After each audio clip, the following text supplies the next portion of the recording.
wa kana wa'dan maf'ula. Jadi begitu kerusakan pertama terjadi tadi, yang membunuh nabi, membunuh rasul, berbuat kerusakan, maka diutus oleh Allah itu hamba-hamba yang lebih rusak tapi kuat. Ya, yang dimaksud di situ bukan yang muslim, bukan. Ya, yang memang udah sama-sama keras dengan mereka tapi sudah menghabisi mereka.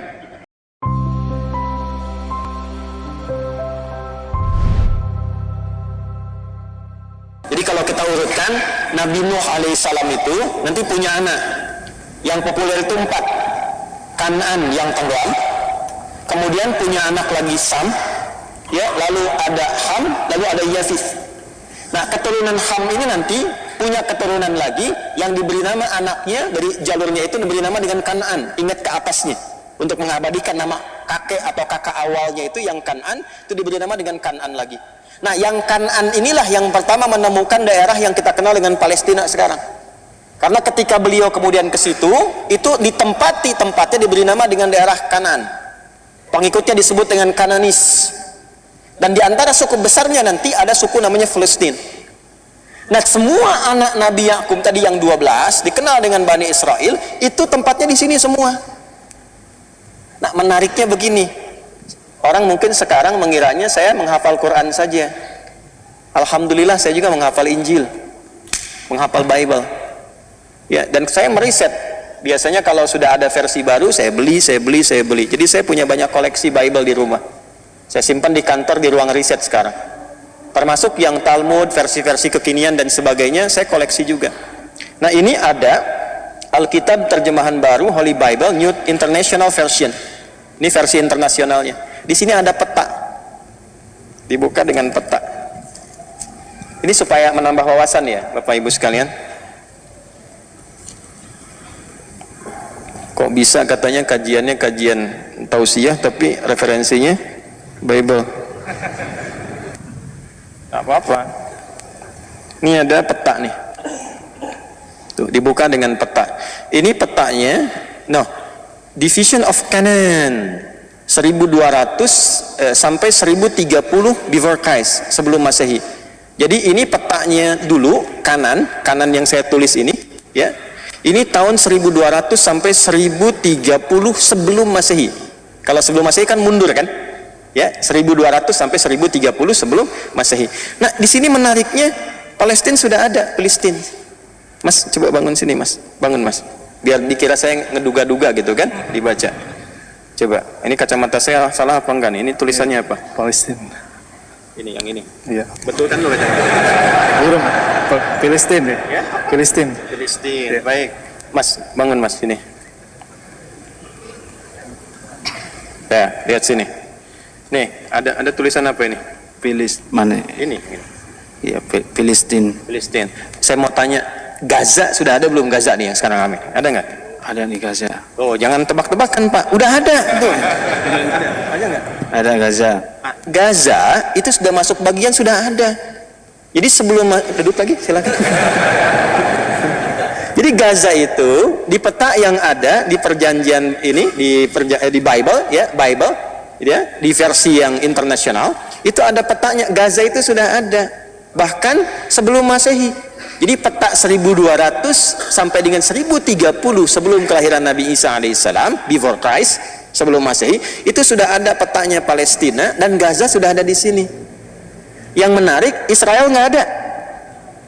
Sebagai satu wilayah ya, yang Zionis klaim sekarang itu nggak ada. Nggak percaya, Mas bangun nih. Bangun antum supaya nggak ngantuk. Ya. Coba dari atas sampai bawah temukan Israel ada nggak? Nggak ada. Lihat dulu, jangan langsung nggak ada. Walaupun saya sikoh, tetap antum mesti lihat.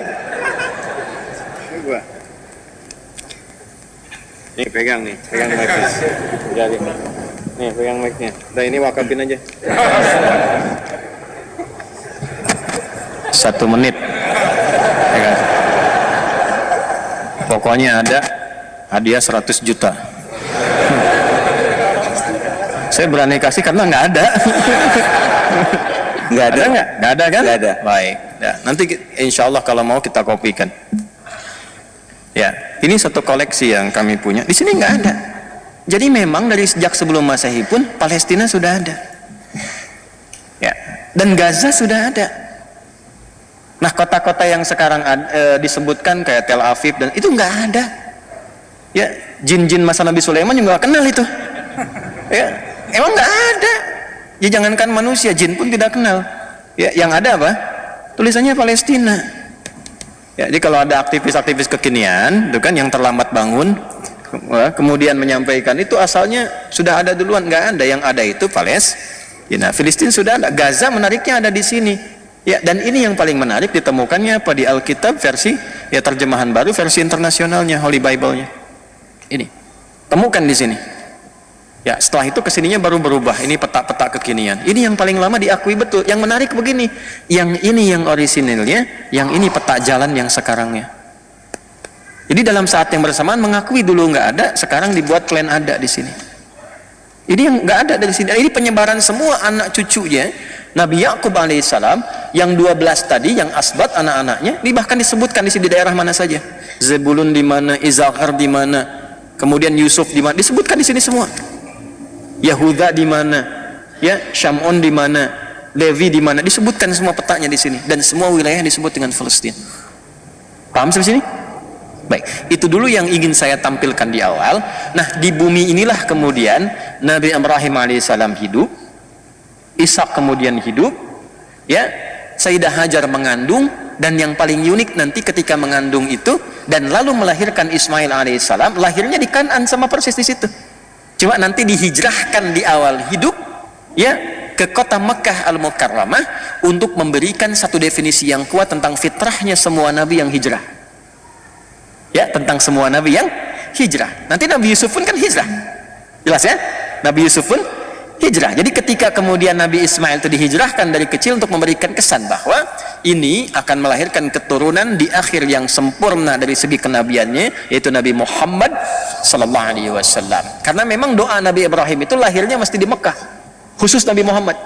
Itu ada di Al-Baqarah yang tadi saya baca, ayat 129.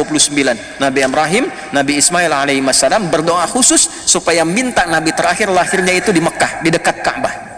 Untuk menunjukkan Nabi yang istimewa, tempat lahirnya pun mesti istimewa, beda dengan Nabi yang lain. Nah, di era Nabi Yusuf alaihissalam, seperti kita dengar kisahnya yang viral, beliau kemudian melewati dari semua drama kehidupan dengan saudara-saudaranya itu, singkatnya, jadi pembesar di Mesir. Jelas? Lalu ketika jadi pembesar, dibawalah koleganya ini, termasuk ayahnya Nabi Yakub alaihissalam. Yakub dibawa, 11 saudaranya dibawa semua, pindahlah ke Mesir. Ya, sebentar. Ya. Itu masih raja tuh suasananya. Berganti generasi, ganti generasi. Ini keluarga besarnya Nabi Yusuf alaihissalam, termasuk Nabi Yakub alaihissalam, keluarga besar jadi 12 itu tumbuh, berkembang, beranak pinak semua di situ. Sampai tibalah kemudian di eranya Fir'aun berubah keadaan, ganti generasi, masuk ke era sebelum Musa alaihissalam, terjadi situasi yang berubah.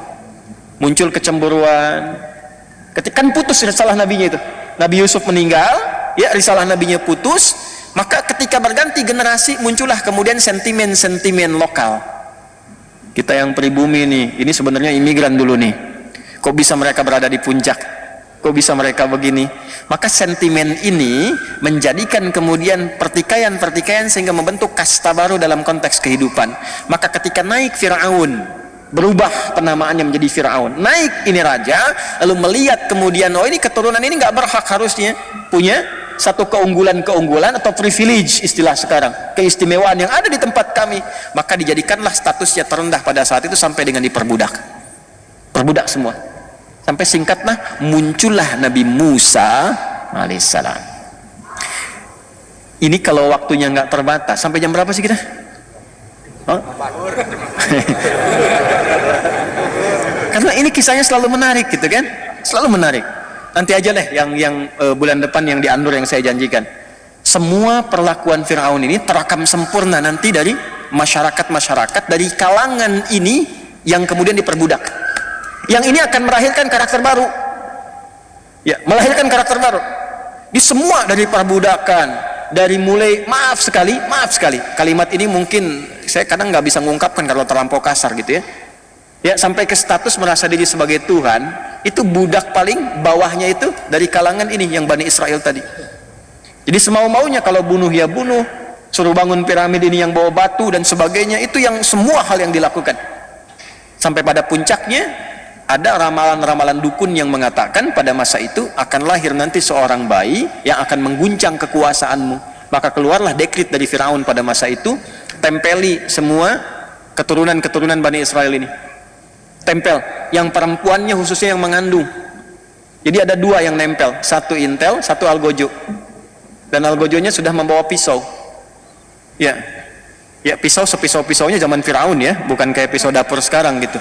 Ya, perintahnya cuma satu. Kalau lahir laki-laki, langsung banting di hadapan ibu yang telah melahirkannya dan gorok sehabis-habisnya. Jadi menjatuhkan tuh, kalau menyembelih dengan dijatuhkan istilahnya dzabaha. Ya, kalau tidak jatuh itu nahara. Makanya unta pakai nahar. Fasalli li rabbika wanhar. Itu untuk unta. Tapi kalau kayak kambing, sapi, kerbau dan sejenisnya dijatuhkan dulu, baru disembelih, itu dzabaha. Kalau sekali sembelihan dan halus, itu namanya dzabaha yadzbahu dzabhah. Set sekali. Tapi kalau berkali-kali begini, itu dzabbaha yudzabbihu. Al-Baqarah ayat ke-49, wa idz najjaynakum min ali fir'auna yasumunakum su'al azab yudzabbihuna. Perintahnya jelas, eksekusi langsung. Genosida, habisin. Setiap ada laki-laki, perempuan boleh hidup. Jadi pada masa itu semua itu kekejian, kekejaman dan sebagainya Firaun.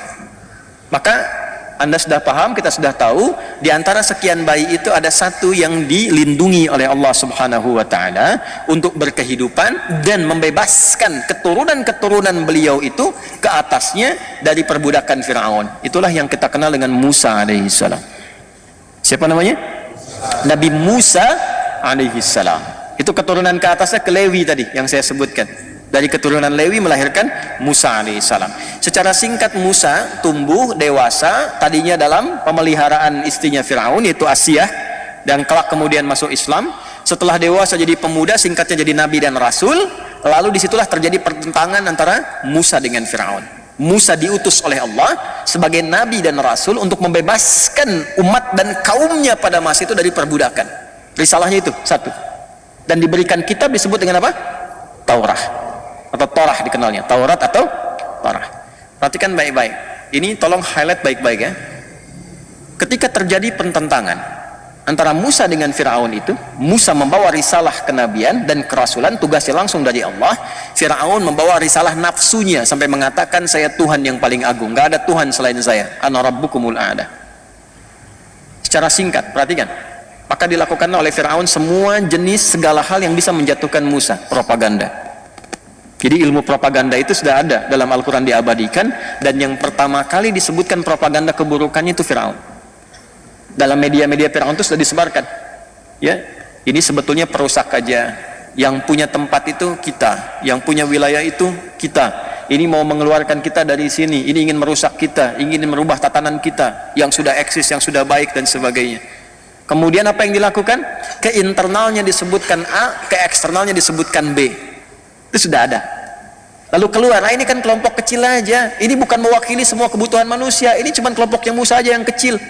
Ya, innahu lasirzimatun qalil, ini cuma kecil-kecil aja. Jadi Firaun itu kalau skala yang dihadapnya tinggi, dia rendahkan tuh caranya. Ya, misal ya, kalau kita tarik di kekinian, masalahnya Jawa Barat misalnya, atau Indonesia nih, udah bikin kecilkan jadi Jawa Barat.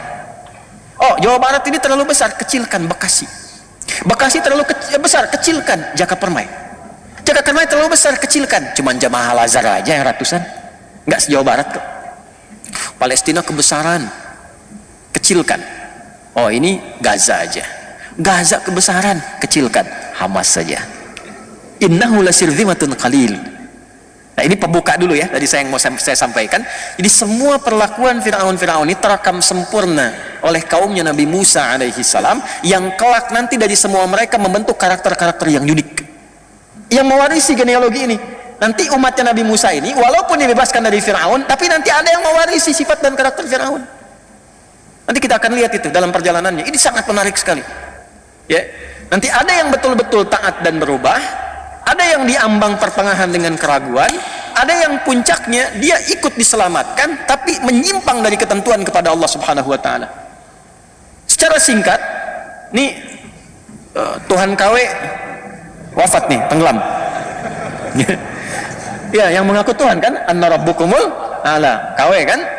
Allah tuh begini, kalau ada orang terlampau tinggi, ngaku paling tinggi, itu cara diwafatkan, dibinasakannya dengan cara yang membuat kita jadi tertawa, dikecilkan, direndahkan. Contoh, Namrud, cuma sama semut aja. Namrud kan ngaku Tuhan. Ngaji Qurannya yang banyak dong, ngaji supaya nyambung kita, ya. Jadi Al-Baqarah ayat 258 kan ngaku Tuhan dia. Alam tara ilal ladzi hajja Ibrahim fi Rabbi, kamu pernah dengar enggak, pernah baca enggak? Kata Allah, punya pengetahuan enggak tentang seorang raja yang mendebat Nabi Ibrahim dan ngaku Tuhan, Namrud. Ya, kan binasanya cuma sama nyamuk, masuk aja selesai. Tuhan matinya sama nyamuk katanya. Ya. Firaun tenggelam sehingga kita bisa jadi candaan. Tuhan tenggelam. Gitu aja gitu. Jadi biasanya orang-orang yang mengaku tinggi dan biasanya melakukan pertentangan yang zalim, itu Allah cuma kirimkan yang kecil-kecil untuk menghabisi. Kasih penyakit.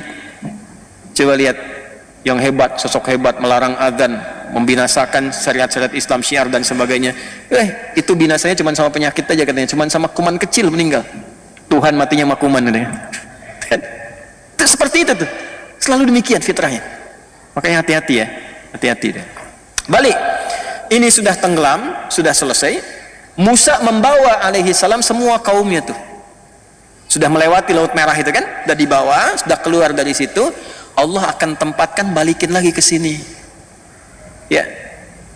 Karena di sini nanti tempat-tempat ini yang bisa membuat mereka itu hidup lebih tenang, lebih biasa, lebih nyaman. Karena memang apa? Syariat-syariat yang dibawa dari sebelumnya dengan nilai-nilai keislaman.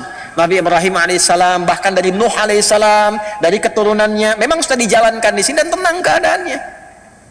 Jadi syariat Islam itu kalau diterapkan dalam konteks kehidupan, itu memberikan kedamaian untuk siapapun. Makanya sholatnya aja sudah salam, sudah damai. Kita kalau sholat ditutup dengan apa?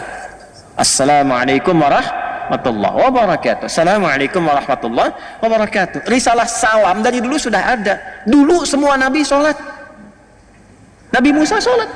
Quran surah Taha itu ayat 20. Innani anallahu la ilaha illa ana fa'budni wa aqimis salata li dzikri. Nabi Ismail yang lahir di Kan'an di Palestina itu sholat. Bahkan minta semua keluarganya sholat. Quran surah 19 Maryam ayat 55. Wa kana ya'muru ahlahu bis salah. Sholat. Nabi Zakaria sholat. Ali Imran ayat 38 sampai 39. Nabi Isa Yesus Mesias sholat. Quran surah ke-19 ayat 31 sampai 33. Wa usani bis salah. Sholat. Dan risalah sholat itu melahirkan kedamaian, ketentraman.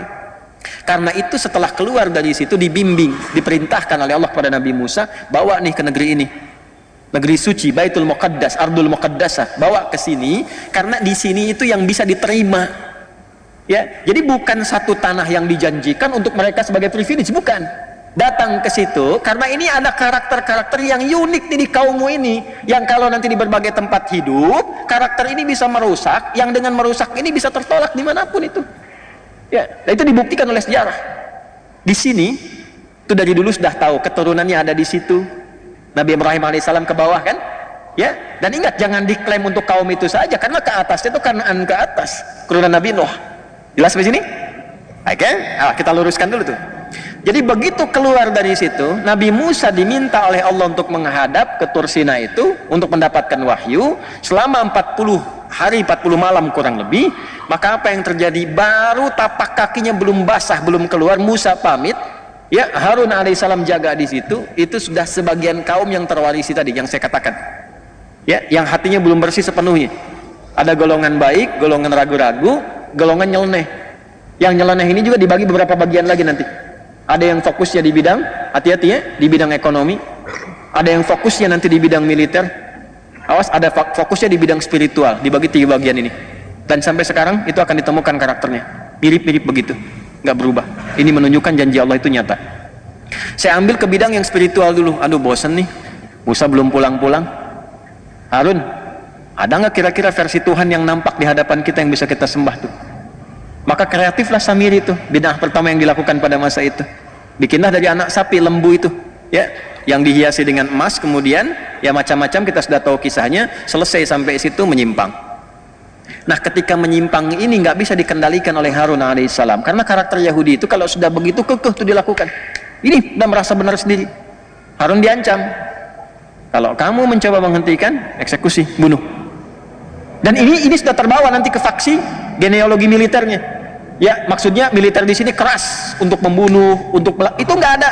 Kalau sudah apalagi bukan dari klannya, itu nggak dihitung, nggak dihitung. Dan ini yang saya katakan tadi terwarisi oleh sifat-sifat Fir'aun, keganasannya. Fir'aun tuh nggak ngitung, kalau bukan dari kami nggak dihitung. Itu dibawa, tertanam betul itu dalam benak dari golongan ini, dari klan yang sebagian pemikiran tadi. Jadi kalau antum lihat sekarang rumah sakit, apakah gereja atau masjid dibom dan sebagainya, itu nggak ada hitungan bagi mereka. Yang penting bukan dari genealogi mereka, bukan dari silsilah keturunannya, bukan warganya. Kalau bukan warga kami nggak apa-apa, nggak dihitung. Ya, cuma manusianya aja sekarang kok pada diam gitu. Ya, balik, supaya kita masih punya waktu nih. Jadi dalam kondisi itu ada penyimpangan, dah menyimpang. Ini penyimpangan yang paling pokok, karena asalnya spiritual. Pondasi hidup kita itu spiritual di sini. Dan dibebaskannya mereka dari Firaun karena kekuatan spiritual Rasul yang turun. Nabi Rasul. Penyimpangan pertamanya itu dihabisin lagi. Setelah sukses dengan itu, dihabiskan semua perjuangan Musa dengan penyimpangan itu. Makanya saking kesalnya Musa ketika pulang mendapati demikian, ya, saudaranya dulu yang ditarik jenggotnya itu. Kamu kok nggak bisa jaga ya Musa, sebentar, jangan nanti jadi fitnah. Ya, kita berkelahi, mereka malah kemudian mengklaim itu sebagai sesuatu pembenaran bagi mereka, sehingga menyimpang dari kita, ya kan? Maka apa yang terjadi dijelaskan begini, marah Musa, dihancurkan kemudian lembunya itu, Samirinya dihukum. Nah, disinilah kemudian diabadikan di Quran surah ke-7 Al-A'raf di ayat yang kita mulai dari 155 tuh. Ya. Sudah? Dan Musa memilih waktara Musa, dan Musa memilih 70 orang, ya, sab'ina rajulan limiqatina, 70 orang dari kaumnya untuk bertobat kepada kami. Nah, di sini kita akan masuk kepada kata Yahudi. Lihat baik-baik. Begitu menyimpang, Musa merasakan, ya Allah, ini saya baru terima wahyu, kok umat saya jadi begini. Maka saking dalamnya penyesalan Musa kepada Allah, maka dipilih siapa yang masih bersih nih, yang nggak kontaminasi, yang tidak ikut-ikutan kepada ya kreativitas bid'ahnya Samiri, maka dipilih 70 orang. Nah, di halaman yang ke-169 paling bawah, ayat 155 ada? Baik. Dipilih 70 orang, lalu limiqatina, untuk datang kepada kami, kata Allah. Maksud datang itu dia menghadap untuk taubat. Dibimbing oleh Musa taubat kepada Allah. Di antara kalimat taubatnya diabadikan di Al-A'raf ayat 156 yang tadi, pindah ke halaman 170 ke atas. Inna hudna ilaika. Ya Allah, kami taubat lagi untuk kembali kepadamu. Jadi ketika salah, mendapatkan pedoman namanya hudan, pedoman itu diambil untuk kembali kepada Allah, itu bahasa Arabnya disebut dengan hudna. Ini yang ini hudna, mendapatkan hudan, petunjuk untuk balik lagi kembali kepada Allah. Hudna. Orang-orang yang ini ikrarnya, hudna, kami kembali lagi ya Allah untuk menaatimu, maafkan kami, ampuni kami ya Allah, kami berjanji akan menaatimu, beriman kepadamu, dan seterusnya. Orang-orang yang komitmen dengan ini semuanya disebut hadu namanya. Ini di mana ditemukan kalimat hadu di Quran? Di Quran surah kedua Al-Baqarah ayat 62 paling kiri sebelah atas. Innalladzina amanu walladzina hadu wan nasara was-sabiina man amana billahi wal yaumil akhir, dan seterusnya ayat. Hadu ditemukan. Sifat dari ini mewakili karakternya disebut dengan Yahud. Kalau diikutkan ke sini disebut dengan Yahudi. Jadi Yahudi itu kalau kita temukan itu bukan nama orang. Jelas? Juga kalau mengacu pada pendapat pertama, kita bisa konfirmasikan bukan menunjuk pada silsilah keturunan dari Yahuda, bukan. Tapi Yahudi itu memberikan kesan awalnya ditemukan kata ini pada perjalanan umatnya Nabi Musa alaihi salam yang mereka kemudian menyimpang karena provokasi dan bid'ahnya Samiri itu tadi, lantas kemudian dipilih oleh Nabi Musa alaihissalam orang-orang yang tidak terkontaminasi untuk tobat kepada Allah, meminta petunjuk untuk mendekat, komitmen pada wahyu, maka disebutlah dengan ikrar mereka, hudna, kami ya Allah balik lagi. Jelas sifat karakter itu supaya dibawa, diingat-ingat, jangan salah lagi kayak gitu, jangan salah lagi kayak gitu, maka disebut Yahud. Yang ikut itu disebut dengan Yahudi. Di asal Yahudi ini, asal Yahudi adalah orang yang ingin kembali pada jalan yang baik, pada jalan yang benar. Paham nggak sampai sini? Baik. Tapi apa yang terjadi? Setelah peristiwa ini, sudah Allah terima taubatnya, tapi yang salah tetap salah. Yang salah dihukum, yang benar kemudian diberikan masa tenggang untuk berkehidupan terus sesuai dengan ajalnya. Jadi yang ini sudah selesai dihukum, ini jalan. Tapi ya itu tadi yang nggak hilang dalam karakternya, tetap dalam perjalanan pun sifat ngiyalnya masih ada. Dibimbing ya Musa, bawa mereka, udah ya ilal ardil muqaddasah, ke tempat bumi yang suci, yaitu ada Masjidil Aqsanya di situ. Bawa ke situ. Saat dibawa itulah teman-teman sekalian sudah tinggal masuk, jaraknya sudah dekat, sudah tinggal masuk. Disampaikan bagaimana kita masuk, sementara di tempat itu sekarang sudah beraneka ragam sukunya, udah banyak yang kuat-kuat, bahkan ada suku hebat dipimpin oleh Jalut yang kita sebut dengan Goliat itu. Wah Musa, kami nggak mau masuk lah, di sana kami takut katanya kan. Nah ini saya konfirmasikan, penindasan yang berlangsung selama era Fir'aun itu membentuk karakter Yahudi ini, kalau disebut Yahudi, atau kalaupun dilekatkan kepada kata Bani Israel, sebetulnya membentuk karakter sifat takut yang sangat dalam. Jadi Yahudi itu sebenarnya penakut. Saya konfirmasi ya, Yahudi itu sebetulnya penakut. Nanti kalau satu saat Anda umrah atau haji, mungkin bersamaan dengan saya, misal satu masa, nanti saya ajak antum ke satu benteng yang waktu itu ada Yahudi Madinah. Di benteng yang paling populer di sana itu bentengnya Ka'ab bin Ashraf. Jadi dari dulu untuk menutupi ketakutan itu mereka selalu membuat benteng-benteng besar sebagai perimeter supaya diisolasi di dalamnya. Nah itu diabadikan di surat Al-Hasyr. Makanya kalau sekarang antum lihat di wilayah Palestina yang diklaim itu, ya kan? Antum temukan benteng-benteng besar sebagai penutup, itu sebetulnya bukan menunjukkan ketinggian teknologi, kehebatan, bukan, untuk mengonfirmasi sifat takut mereka. Itu sudah ada konfirmasinya.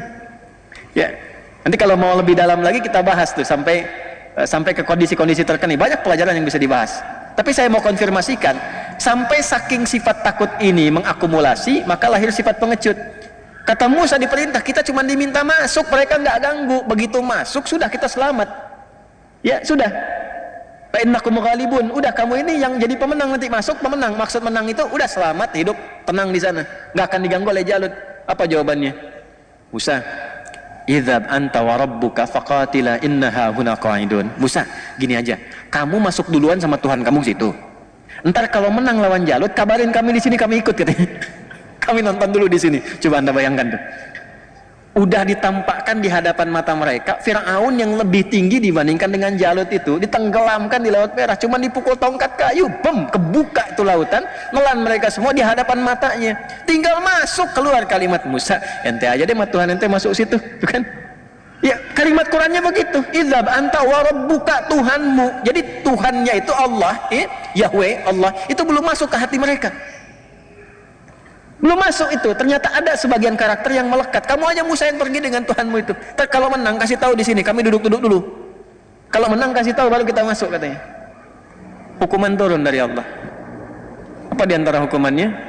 Nah, maka ini di Al-Maidah nanti diabadikan. Ya kalau kita masuk dari ayat ke 19 ke 20-an terus sampai dengan di ayat 23 sampai 25 kita akan temukan apa yang tadi saya bahas. Ya ini gambaran besarnya karena waktu kita sangat terbatas. Disinilah inti yang mau saya bahas nih, di titik ini sampai kondisi sekarang. Maka oleh Allah kemudian subhanahu wa ta'ala diberikan hukuman arba'ina sanatan yatihuna fil ard. Awas, 40.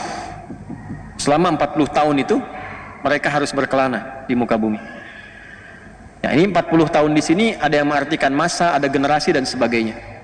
Nanti kemudian siapa yang masih ingat yang menemani Nabi Musa untuk bertemu Khidir itu? Kan ada seorang pemuda, Yusha bin Nun. Yusha bin Nun. Nah nanti Yusha bin Nun inilah yang memimpin nanti ya asistennya Nabi Musa saat bertemu dengan Khidir. Antum ngaji Al-Kahf tapi nggak hafal kisahnya. Ya, kan ditemani oleh seorang asisten itu kan saat mencari Khidir. Kemudian dia bawa ikan, ikannya lompat-lompat ke laut, itu Yusha bin Nun. Nah, Yusha bin Nun inilah yang kelak memimpin umat-umat tersisa itu sepeninggal Nabi Musa yang meninggal dekat tempat itu sejengkal, sedikit lagi ke arah Aqsa itu, sedikit lagi, sejengkal itu ilustrasi bahasa yang tinggi, maksudnya berapa meter ke depan atau mungkin berapa kilo ke depan, tinggal sedikit lagi, meninggal dikuburkan di situ. Nanti yang meneruskan masuk di generasinya Yusha bin Nun masuk ke situ. Ya, yang menaklukkan Goliatnya, Jalutnya itu tadi, itu adalah Nabi Daud alaihissalam bentukan Talut yang tadi saya sebutkan di awal. Tapi mereka akan berputar-putar dulu. Dalam berputarnya inilah kemudian disebutkanlah karakteristik mereka dan jalur hidup mereka. Bagaimana disebutkannya? Itulah yang ditampilkan di awal Al-Isra, surah Al-Isra, dari ayat 1 sampai dengan ayat yang ke-7, khususnya dari ayat ke-4 sampai ayat 7-nya. Satu, menerangkan tentang keutamaan Palestina dengan Masjidil Aqsa-nya. Kedua, menerangkan keturunan Nabi Nuh yang sudah mendiami di situ pertama kali supaya nggak diklaim bahwa ini tanahnya orang-orang Yahudi, ini tanahnya orang-orang Israel atau Zionis dan sebagainya. Turun, baru kemudian cerita tentang Musa. Setelah itu, dari Musa ceritalah ke karakteristik ini yang sampai dengan ke kita sekarang. Maka di sini dalam kurang lebih sekitar 20 menit itu saya akan uraikan karakteristik kesimpulan intinya. Jadi dari tadi saya kasih pembahasan panjang itu sebetulnya kalau mau jujur muqaddimah. Ya. Nah, situasi kita sekarang ini ayat ini yang relevan yang akan kita kaji. Makanya tadi saya cepat saya minta maaf dari awal. Ya. Yuk kita lihat nih. Buka mushafnya. Perhatikan baik-baik. Ayat keempat aja langsung ya, langsung ayat keempat. Wa qadayna ila bani Israila fil kitabi la tufsidunna marrataini wa la ta'lunna 'uluwan kabira. Dan aku telah menetapkan dengan semua pengetahuan Allah yang sempurna. Allah mengetahui betul karakteristik yang tertanam dari setiap generasi-generasi kaum-kaum Bani Israel ini yang terus melahirkan generasi baru beranak pinak, dan lantas mereka disebut dengan Yahudi ataupun Bani Israel atau kaum Musa dalam Al-Quran. Ini sifat-sifatnya, tapi selalu tertanam pada diri mereka itu karakter-karakter yang membedakan mereka itu dengan manusia pada umumnya yang lain. Tadi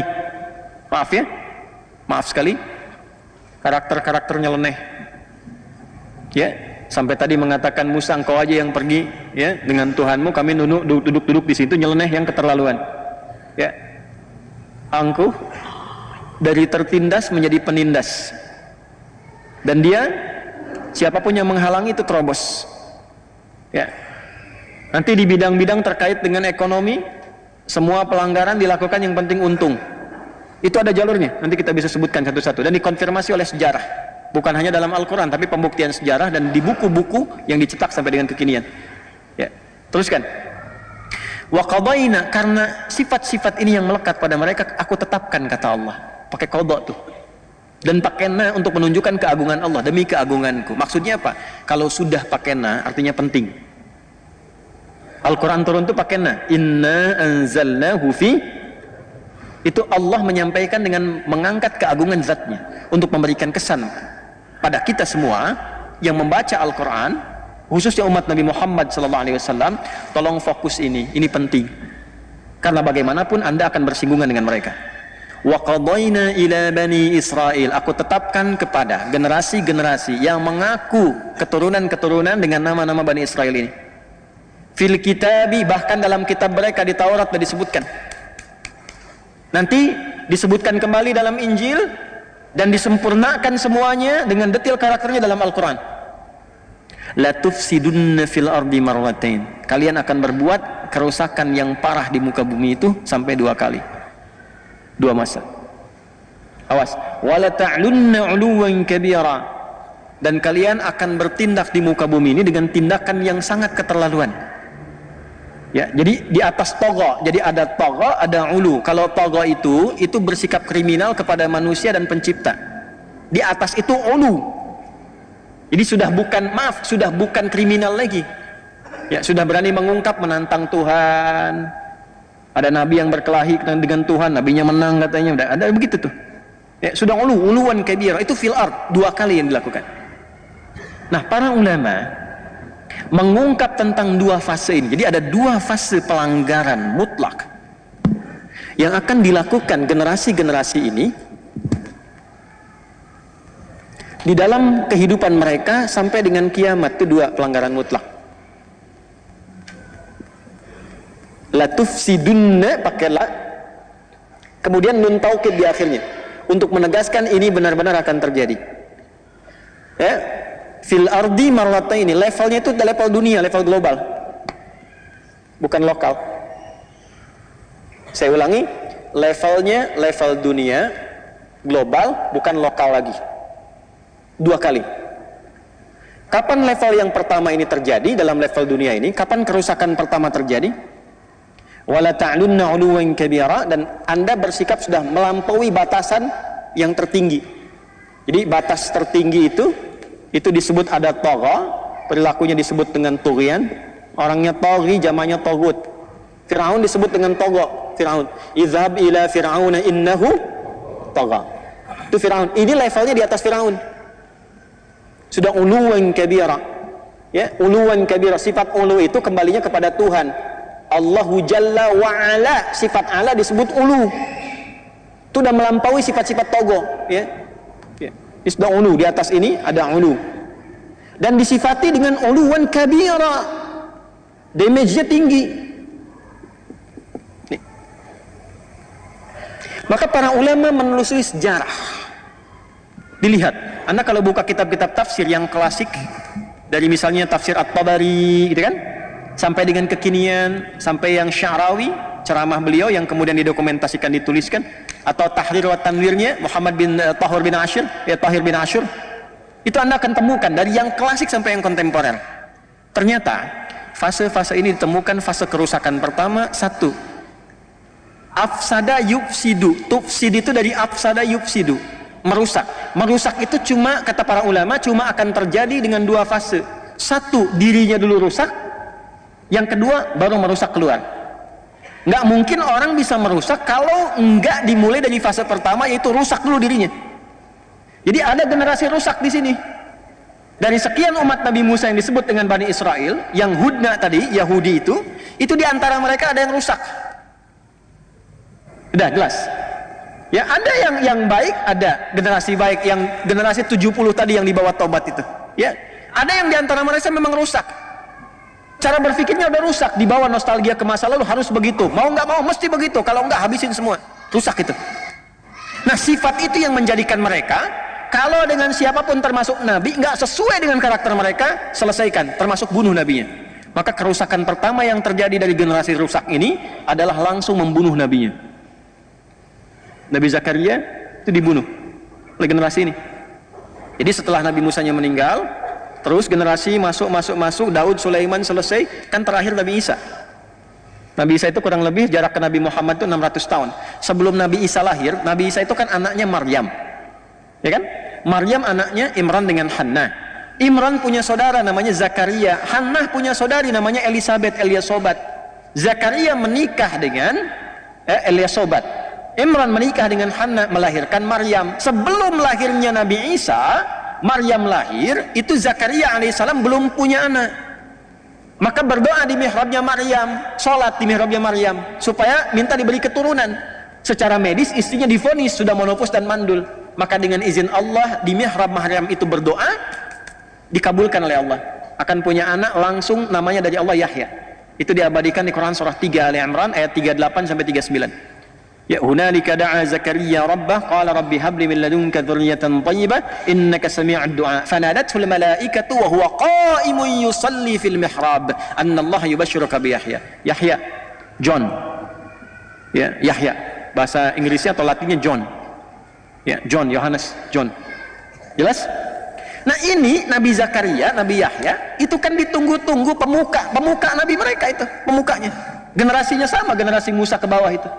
Ya, itu Yahya itu dihadirkan pertama kali oleh Allah seperti Harun kepada Musa, disiapkan dulu supaya menyiapkan jalannya Isa alaihissalam ketika membawa risalah.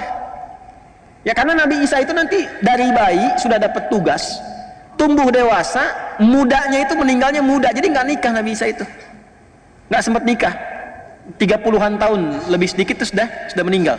Ya, inni mutawaffika wa rafi'uka ilayya. Ya, diwafatkan, diangkat kemudian oleh Allah Subhanahu wa taala. Makanya makamnya sampai sekarang nggak ditemukan. Diangkat.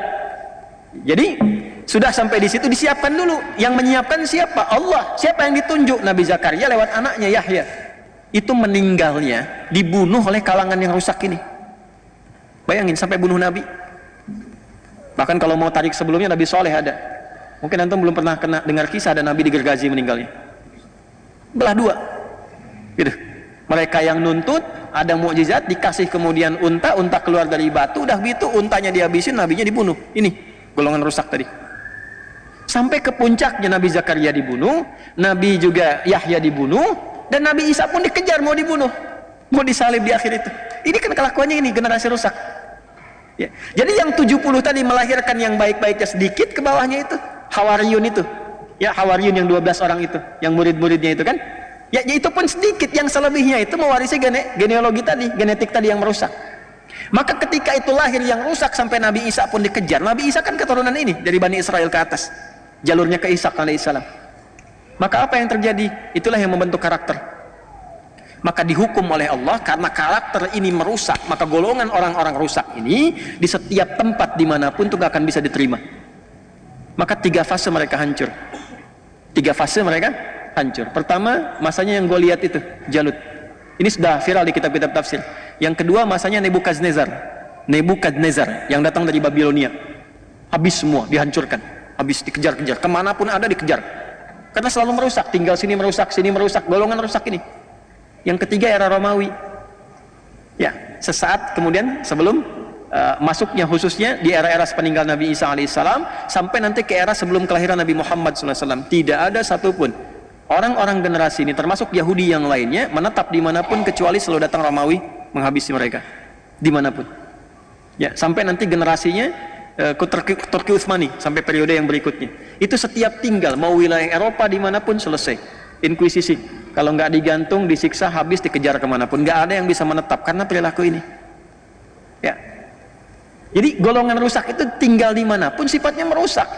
Di kalau dagang pengen yang paling unggul, tapi cara unggulnya itu ini diadu dulu nih, yang eksis diadu supaya hancur. Begitu hancur dia masuk di setiap tempat, setiap era dengan cara berbeda tapi polanya sama, selalu ingin unggul. Dan sifatnya itu semua sistem dalam berkehidupan disebut milah namanya. Itu prinsip mereka, sepanjang ada sistem berkehidupan di era manapun kita harus yang paling atas apapun caranya. Itu yang diungkap di Al-Baqarah ayat 120. Walan tarda ankal yahudu walan nasara hatta tattabi'a millatahum. Antum bedakan din dengan millah itu beda. Dan lihat ya, jangan salah nih, jangan salah. Kalau Yahudi pakai walan tarda ankal yahud, disebutkan Yahudi. Tapi Nasrani pakai la. Cuman kita bacanya pakai kan alif lamnya syamsiyah tuh. Ya, lamnya masuk ke nun, walan nasara, padahal itu tulisannya la, wala an nasara. Yahudi lebih dahsyat. Ya.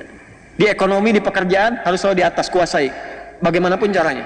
Habisin dulu, hancurkan dulu, bikin mata uangnya habis, jatuh semua, beli, ini naik ke atas. Yang penting bisa menguasai. Itu caranya. Ya itu kan perilaku ya, perilaku. Nanti caranya menghadapinya bagaimana secara elegan. Ini bukan dorongan untuk membenci begini, bukan. Ini menampilkan karakter. Ini dimanapun akan begini.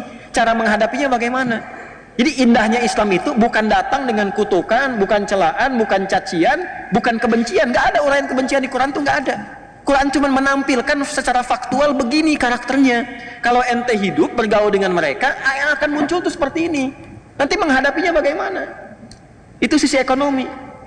Ya, secara militer juga begitu nanti, karena mewarisi generasi yang sebelumnya itu, karakteristiknya yang sangat kasar, pengen sesuatu segera dilakukan, Nabi aja dibunuh, apalagi yang bukan Nabi.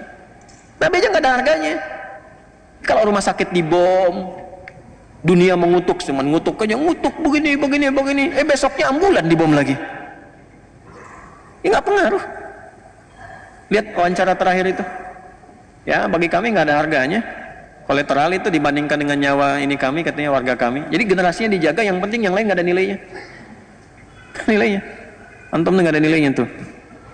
Saya nggak ada nilainya. Dia dapat yang ada nilai itu yang ini aja. Nah itu generasi rusak. Generasi rusak.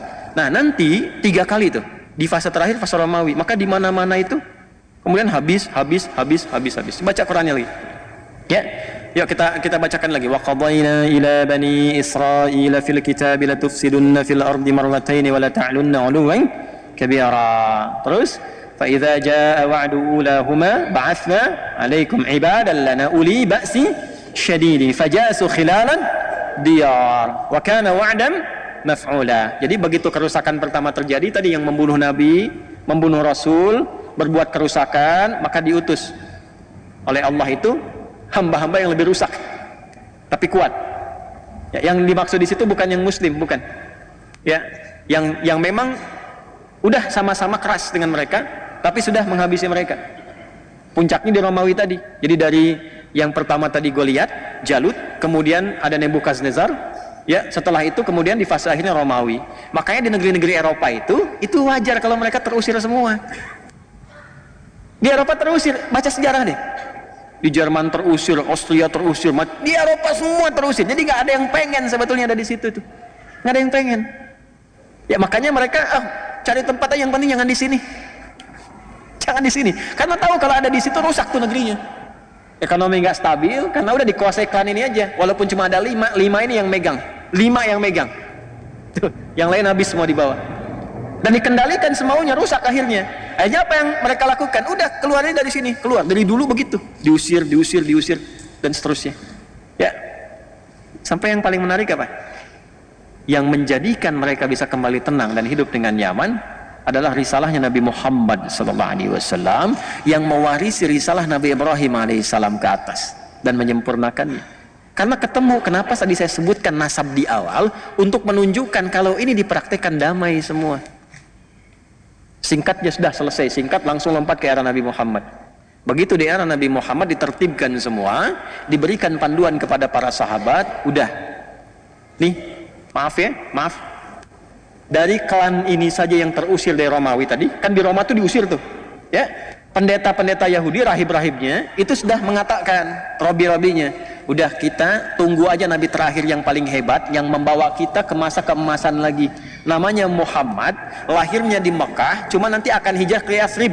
Yasrib itu kota tenang, kota damai, ada kota subur. Cuman kalau di Mekah, dia akan diusir oleh kaumnya, disiksa. Daripada kita ikutan capek, kita nunggu aja di Yasrib. Pasti begitu tuh. Kita nunggu aja di Yasrib. Makanya berangkat mereka nanti, ada beberapa suku besar di antara mereka. Ya, ada Bani Nadir, ada Bani Qainuqa nanti. Ya, ada nanti yang di Khaybar, beberapa dan sebagainya. Kumpul tuh. Ada yang kecil-kecil 12 suku, kumpul semua di Yathrib. Dan mereka cerdik dan ya saya nggak bisa ungkapan kata, nanti nggak bagus deh ya. Itu mengambil daerah suburnya di utara. Nanti yang selatannya itu, ya selatannya, yang ninggalin itu yang keturunan Yaman. Tapi mereka bisa bangun dan akan dibalik oleh Allah. Yang sekarang yang utaranya itu justru ya terlihat biasa-biasa saja, banyak peninggalan hancur di situ. Justru selatannya yang sekarang ada Masjid Nabawi, ada Quba dan sebagainya, itu yang diabadikan lestari. Jadi kalau antum main ke Madinah sambil belajar sejarah, antum bisa merasakan ini nikmatnya beriman. Kalau imannya benar tuh dijaga oleh Allah, yang tandus pun bisa makmur. Makanya ngajinya begitu, jangan cuma bolak-balik gitu ya. Tapi nggak dapat apa-apa. Insya Allah sah secara umrah, sah baik dan sebagainya. Tapi saat pulang tuh nggak ada refleksi. Qurannya cuma tertulis di mushaf nanti. Nggak ada pengalaman dalam keseharian kita. Singkat, ini selesai, perilaku menyimpang juga. Udah datang nabinya ditolak, bahkan mau dibunuh. Hukum mereka kalau nanti melakukan misalnya pemberontakan dalam konteks negara, itu hukumnya diusir, dihukum Yahudi. Nabi datang bikin piagam Madinah. Yang punya keyakinan itu misalnya Yahudi, Nasrani dan sebagainya, dituliskan dengan hukumnya masing-masing. Orang Islam pakai hukum Islam, orang Yahudi pakai hukum Yahudi. Ketika klan Yahudi di situ memberontak dengan kesepakatan itu, bahkan ingin membunuh Nabi dan ketahuan dari situ, maka diterapkan hukum Yahudi, keluar dari situ, diusir lagi. Jadi yang ngusir itu bukan Islam, bukan Nabi Muhammad, hukum mereka sendiri yang menjadikan mereka keluar. Itu masih kebawa dari perilaku yang lama itu. Terusirlah kemudian Bani Qainuqa, Bani Nadir, Yahudi bersih semua, Madinah dari Yahudi bersih. Diputar balik di sejarah sekarang, orang Islam yang mengeluarkan Yahudi dari Madinah, kebalik. Itu begitu ceramah sejarah yang benar dia bobo tuh. Jadi nggak sempat yang dengar. Di ujungnya aja keluar baru dia bangun lagi. Persis kayak khutbah Jumat ngantuk tuh. Begitu ujungnya baru kedengaran. Ambillah yang bagus, tinggalkan yang jelek, tuh kan? Keluar sendal bagus dipakai itu. Salah kesimpulan. Keluar dari sini, kacau lagi, kacau, di mana-mana diusir dan sebagainya. Secara singkat saja, zamannya Umar dibuka Palestina, Romawi dikalahkan, masuk pasukan, kunci dipegang, kedamaian terjadi. Kristen bisa tinggal di situ nyaman. Bahkan gereja diabadikan, gak dirusak, gak diapa-apain. Saking hebatnya Umar pada masa itu, dengan tawadu datang uskup besarnya sampai memberikan kunci gerejanya dan mempersilahkan kalau ingin digunakan untuk ibadah pertama kali. Kata Umar, jangan, ya, supaya tidak jadi fitnah di masa depan. Yang Kristen silahkan ibadah di tempatnya masing-masing. Kita tidak usah memaksa. Lakum dinukum waliyadin. Anda dilindungi, kita saling melindungi di sini, saling menjaga. Yang Kristen silahkan ibadah. Kalau bertanya tentang Islam dijelaskan. Pengen memeluk Islam silahkan, tapi tidak dipaksa. Walaupun yang pegang kuasa umat Islam. Yahudi boleh tinggal damai, semua damai pada masa itu. Sampai masuk lagi Romawi itu, terjadi perang salib, dikuasai lagi, keluar lagi semua, habis lagi, terjadi lagi seperti dulu. Ya, udah, yang bukan Nasrani keluar semua, keluar. Yang Muslim juga demikian, Yahudi dihabisin karena punya. Ini menarik ini, karena punya nasab. Kan Nabi Isa itu dikultuskan, Yesus itu kan dikultuskan.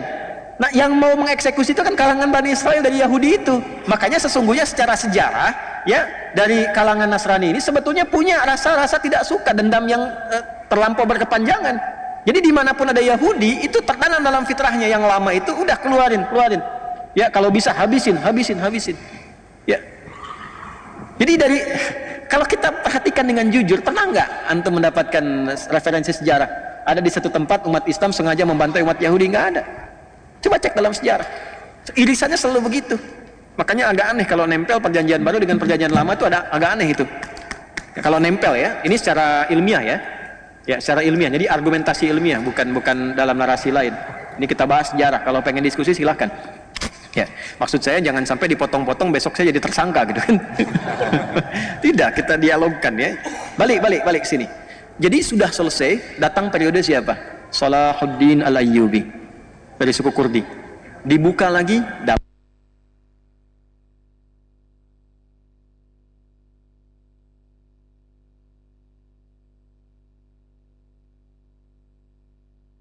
Turki Utsmani sampai 1924 tenang semua, damai dan sebagainya. Terjadi ketika mereka kemudian merasa damai, merasa tenang, golongan rusak muncul lagi. Muncul khayalan. Ini ada nostalgia masa lalu nih. Kenapa kita nggak bangun lagi aja Haikal Sulaiman sekalian di situ? Terus akan di situ ada bukit besar tuh, Nabi kita yang raja paling hebat Daud dikubur di situ, di Bukit Zion tuh. Ya, dataran tinggi Golan yang batasan Syria dan sebagainya. Itu Zion di situ. Maka dimunculkanlah gerakan-gerakan untuk mengembalikan itu dari semua bagian-bagian wilayah Yahudi yang akan di muka bumi. Ya, maka apa yang mereka susun dan sebagainya, teman-teman, Bapak Ibu sekalian, gimana caranya supaya kita bisa hidupkan lagi Haikal Sulaiman, bawa lagi ke situ, itu berdasarkan khayalan saja. Yang tadinya udah damai, udah tenang, sifat rusak muncul lagi, dikumpulkan semua akhirnya muncul. Jadi yang disebut mereka mencoba untuk bawa lobby namanya. Ya, di lobby, maka muncul lobby Yahudi namanya. Dalam sedunia, di lobby semua yang sedunia itu, gimana kalau kita bangun gerakan untuk balikan lagi ke situ, munculkan lagi. Maka sebagian mereka besarnya berpusat di Inggris, dikuasai dua hal untuk menguasai itu. Yang pertama itu ekonomi. Ya, falyabudu rabb hadzal bait alladzi at'amahum min ju'. Maka mereka bergerak di bidang ekonomi. Termasuk nanti kalau saya mau cerita di satu waktu yang lain, yang datang ke Nusantara pun dengan VOC itu, saya cerita begini sudah riset, saya begini-begini sudah menduduki kantor VOC di Belanda. Ya, saya sudah ke kantor VOC, sudah saya cek jalurnya, sampai gudangnya, sampai dokumentasinya. Itu VOC itu, Bapak Ibu, konsorsium dagang swasta, yang bawahnya orang Yahudi pertama kalinya. Ketika hancur di Eropa, dia melihat ada ekspedisi-ekspedisi yang dilakukan oleh pasukan-pasukan salibis. Setelah periode 1492 terjadi perjanjian Theodosius, kemudian Isabel, ya, itu disatukan dengan Ferdinand yang di Spanyol itu jatuh. Kemudian setelah itu membuat misi 3G. Sekarang sudah 4G atau 5G. Ya, dulu masih 3G, God, Glory, and Gospel, menyebar. Itu dipelajari. Karena kerajaan yang kirimkan seringkali karam, di lautan besar itu karam, biayanya banyak. mahal, habis semua. Makanya sering dikali harta karun peninggalan Raja Spanyol dan sebagainya, sering sampai jadi film dokumenter sekarang ini. Nah, belajar dari situ beberapa yang Yahudi bikin satu konsep, udah gabungin aja semua nih pengusaha-pengusaha supaya resikonya makin kecil. Kalau karam pun harta keluar sedikit, kalau menang keuntungan banyak. Maka disusun itu. Asalnya yang muncul Yahudi, itulah saham pertama kali yang terjadi di bumi. Yang diarahkan untuk kepentingan swasta konsorsium tadi. Itu markasnya kecil aja, kecil. Sekarang jadi asrama. Jadi sedikit begini, di Delft namanya, Delft. Ya. Ada bulatan masuk lorong sebelah kiri kecil aja, mungkin jaraknya tuh 10 meteran lah ke atas gitu. Itu kantor VOC yang ngambilin rempah-rempah dan semuanya kita itu. Ya, kuman gudangnya sebesar Masjid Al-Azhar depannya. Terus dibikin kanalnya itu nyambung ke 13 provinsi di Belanda, nyambung ke Samudra Hindia, nyambung sampai ke kita. Jadi kalau ngambil rempah-rempah dari sini, lewat jalur laut, itu langsung tembus ke gudang. Masih ada gudangnya sampai sekarang. Jadi restoran sekarang ini. Saya baru dari sana beberapa waktu yang lalu. Dan yang paling menarik itu pajaknya dipakai untuk membangun Belanda. Jadi Belanda itu dibangun dari pajaknya VOC. Jadi Belanda tuh sampai ke New York nanti. New York itu asalnya mau dibangun New Netherlands. New York itu kita punya saham rempah dari sini ke New York itu. Makanya harusnya masuknya tanpa visa tuh ke situ. Sahamnya dari sini. Baca sejarah lagi, baca sejarah. Itu bangun, bayangkan betapa kayanya negeri ini. Pajaknya aja bisa bangun Belanda, pajaknya aja. Yang sehat, yang baik-baik gitu. Ini makmur, ini anugerah atas berkat rahmat Allah yang Maha Kuasa. Indonesia itu kaya. Ya, cuman orang-orangnya juga mesti berpikir mendekati Allah supaya baik. Yang kita perlukan orang baik.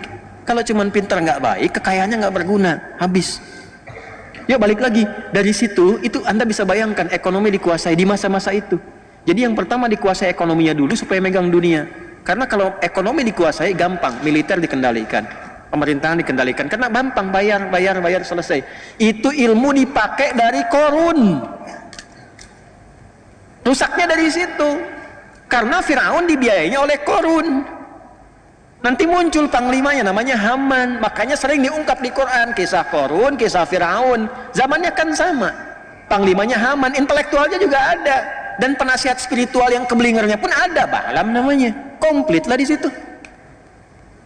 Ya, jadi kalau sudah unsur-unsur itu ada dan nggak disebutkan, ya, secara tegas nama detailnya untuk menunjukkan kesan bahwa itu bisa berpotensi terjadi lagi di masa depan. Yang membawa itu genealogi ini, manusia-manusia ini, kuasai ini, nanti tinggal gampang.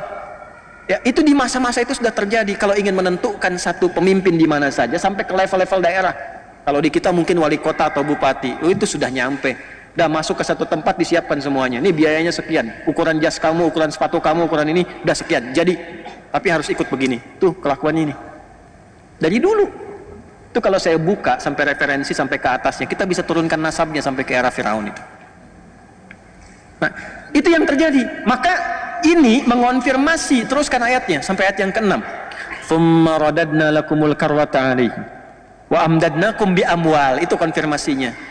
Ini pembuktian firman Allah benarnya. Perhatikan, mereka akan kuat di bidang ekonomi. Ini karena gerakan pertama yang dibangun itu. Wa amdadnakum bi amwal wa banin, keturunan mulai banyak menyebar dan mereka pegang ekonomi itu. Sekarang bukan cuma jadinya di Palestina itu yang 1948 kemudian tiba-tiba deklarasi, yang fasilitasi siapa? Inggris kan? Ya, khayalannya munculkan kembali keagungan itu di Bukit Zion itu. Maka gerakan untuk membawa ke Zion disebut dengan Zionism. Pelaku karakternya disebut dengan Zionis. Jadi yang ada sekarang di situ itu bukan sifat-sifat Israel, bukan. Bukan sifat-sifat Yahudi yang kembali hudna, bukan. Itu Zionis. Karena Yahudi yang awal-awal tinggal itu damai, biasa-biasa saja. Coba lihat, biasa-biasa saja dengan orang Islam biasa, dengan Kristen biasa, damai aja. Ini gerakan-gerakan perusak. Jadi yang datang ini perusak. Tapi udah disebut di Quran. Dan itu menyebar. Ya, wa amdadnakum bi amwalin wa banina. Yang paling hebat begini. Wa ja'alnakum aktsara nafira.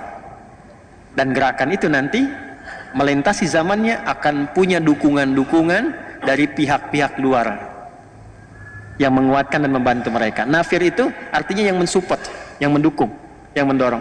Jadi Quran sudah mengungkap ketiganya. Terbukti nggak sekarang? Satu, ekonomi dipegang, terbukti? Bukti ya. Yang kedua, mereka punya jejaring yang menyebar tuh dari anak keturunan dimanapun. Dan itu punya lobbynya, punya grup-grupnya, punya asosiasinya. Ya, mungkin nanti ada Freemasonry, ada yang lobby, ada yang macam-macam. Itu disebutkan wabanina, nyebar. Dan semua membentuk jaringan untuk saling menguatkan, sehingga dia bisa punya proksi, bisa punya macam-macam, yang itu akan membantu. Waja'alnakum aktsara nafira. Semua tiga-tiganya sekarang sedang dibuktikan, ditunjukkan kebenaran ayat ini oleh Allah yang terjadi sekarang. Jadi kalau pengen tahu pembuktiannya, maaf, bi amwalin, nih yang pegang ekonomi sekarang siapa? Coba cek, googling siapa aja keluarganya, ketemu. Wabanina, keturunan-keturunan yang menyebar dimanapun ada. Ya, termasuk yang kelahiran di sini juga ada. Tuh yang sering muncul di TV tuh, perempuan tuh, saya nggak sebut nama tuh ya. Ya, ya saya nggak mau kata-kata yang kurang baik lah. Ya, tapi saya biasanya kalau diundang sama yang kurang kompeten itu nggak berminat gitu, buang-buang waktu gitu. Ya, pengetahuan sejarah minim, kalau dikatakan tidak tahu gitu kan.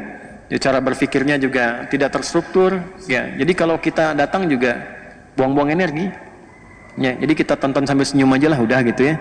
Ya, jadi baru bicaranya jangankan orang yang pintar, orang biasa awam sih udah paham gitu keadaannya bagaimana. Tapi ini tidak menjadikan kita mesti mencela atau merendahkan, tidak. Justru kita mendoakan kepada jalan yang baik, kemudian memperbaiki dengan cara yang baik, dengan menyampaikan yang seperti ini.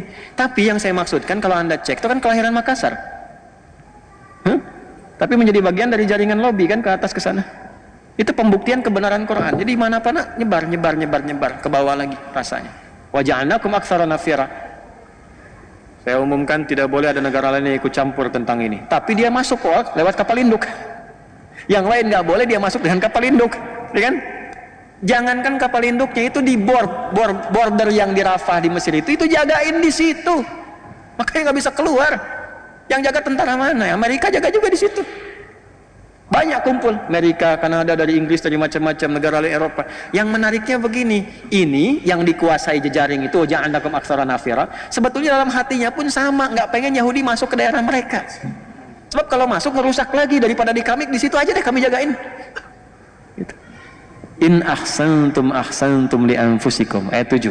Wa in asa'tum, jika pun kalian membuat kebaikan, bikin aksi sosial, jadi akan ditemukan nanti golongan ini bikin aksi sosial, ngebiayain gerakan sosial tentang alam dan masing-masing. Itu ahsantum li anfusikum, kepentingan internal mereka aja untuk mengekalkan apa yang mereka lakukan sampai dengan muncul nanti fase berikutnya. Wa in asa'tum falaha, kalau berbuat buruk memang begitu karakternya. Memang begitu karakternya. Jadi kalau sekarang misalnya yang dibom, maaf, rumah sakit, ya memang begitu. Nggak peduli dengan kutukan dunia, ya memang begitu. Yang terkutuk ya memang tidak peduli dengan kutukan. Ya udah terkutuk, nggak peduli dengan kutukan. Ya jadi kalau Anda mau keluar, teriak-teriak sampai di luar dan sebagainya, udah nggak akan didengar sama mereka. Nggak akan didengar. Kita paling menggetarkan dunia saja bahwa ada kepedulian, tapi mereka nggak dengar, dibom aja. Kemarin dibom rumah sakit. Yang Al-Ahli itu kan rumah sakit baptis itu. Ya dibom gereja, dibom masjid. Dunia bergerak, semua mengutuk, Dewan PBB mengutuk resolusi. Besoknya mereka tertawa aja, dibom lagi ambulans. Perjalanan ke rumah sakit dibom, 15 orang meninggal. Terus kami menyesalkan itu. Apa yang Anda sesalkan? Ya. Fa idza jaa wa'dul akhirati, maka jika nanti muncul yang kedua nih. Jadi yang fase pertama sudah, sekarang sudah fase kedua. Ini kerusakannya sudah global, sifatnya global, dan manusia-manusia diam. Ya, di balik diamnya itu akan ada nanti tiba orang-orang hebat. Liyasu'u wujuhakum. Orang hebat ini akan ada 3 periode, 3 fase. 1, golongan-golongan hamba Allah yang mempermalukan mereka untuk memberikan kesan kepada dunia, ini nggak sehebat seperti yang kita kira kok. Teknologinya paling canggih, intelijennya, strateginya, penyadapannya gitu kan, sehingga propaganda yang dibuat keluar itu seperti yang tadi saya sampaikan, propaganda keluar tuh begitu, selalu menampakkan gak ada apa-apa, kita yang paling hebat nih, kecil kok, cuma ormas kecil gini ya, dibanjirin aja selesai gitu kan. Tapi kan nggak selesai-selesai. Sayangnya beberapa orang terpengaruh dengan itu ya, nggak ngaji. Akan ditemukan, kata Allah, satu golongan hamba akan muncul. Hamba-hamba ini begitu terlatih untuk menunjukkan kepada dunia, mempermalukan wajah mereka di dunia. Oh ternyata yang selama ini kelihatan seperti hebat, gak hebat-hebat juga. Iron Dome habis juga, kena juga. Ya, biayanya sama biaya yang kecil-kecil. Oh, ternyata yang selama ini strateginya, kemudian intelijennya, kemudian juga ya penyadapannya macam-macam itu begitu canggih. Ya ternyata intercept juga, kena juga. Selesai juga. Dan itu hanya dilakukan oleh kelompok-kelompok yang disebut kecil. Jadi untuk memberikan kesan kepada dunia yang besar, negara-negara yang merasa punya militer, punya pesawat tempur dan sebagainya, Anda kemana aja selama ini? Enggak, bukan masalah iman, bukan masalah keyakinan, cukup jadi manusia aja. Tapi bagi orang Islam, kemanusiaan itu dilampaui dengan keimanannya. Imannya kemana? Gitu, ditampakkan liyasu'u wujuhakum, itu satu, untuk mempermalukan wajah mereka di hadapan dunia. Ternyata selama ini yang disebut hebat cuman begini aja. Lantas Anda yang tidak punya, ya, apa yang mereka miliki orang-orang hebat ini, tapi memiliki alat-alat yang Anda klaim canggih, lebih hebat daripada mereka. Ini orang-orang nggak punya landasan pacu untuk pesawat tempur. Pesawat tempurnya nggak punya, senjata nggak lebih hebat dibandingkan dengan negara-negara yang ada lain sekarang. Orang-orang negara-negara yang mengatakan di situ muslimnya banyak misalnya, atau negara-negara Islam, atau umumnya dunia pada umumnya, yang pesawatnya hebat, alutsistanya banyak dan sebagainya, dan seterusnya, diam. Sementara yang disebut terbatas ini tiba-tiba mempermalukan, oh dengan begini aja selesai, bisa kok. Ya itu satu. Waliyadkhulul masjidah kama dakhaluhu awwala marrah. Nanti ada golongan kedua.